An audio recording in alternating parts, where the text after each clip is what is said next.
Hello সবাইকে, আজ দুপুরে একটু ঝিঙের ভর্তা বানাবো ভাবলাম। তো যেমন ভাবনা তেমন কাজ।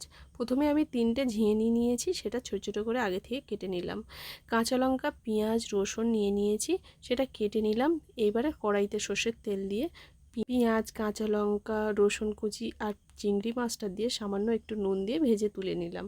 তারপরে ওই তেলের মধ্যে ঝিঙেগুলোকে একটু হালকা ভেজে নেব। ভাজা হয়ে গেলে সবগুলো একসাথে আমি মিক্সির মধ্যে দিয়ে ভালো করে পেস্ট বানিয়ে নেব। তারপরে কড়াইতে সর্ষের তেল দিয়ে কালো জিরা, শুকনো লঙ্কার একটু পরিমাণ মতো নুন দিয়ে কাঁচা লঙ্কা, পেঁয়াজ, রসুন, চিংড়ি আর ঝিঙে একসঙ্গেই আমি পেস্ট করে রেখেছিলাম, ওটা তেলের মধ্যে দিয়ে ভালোভাবে নাড়াচাড়া করতে হবে।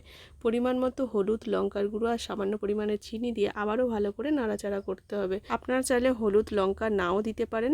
সামান্য পরিমাণে ভাজা মশলা দিয়ে নামিয়ে নিলে একদম রেডি হয়ে যাবে ঝিঙের ভর্তা। আপনারা বাড়িতে বানাবেন কিন্তু।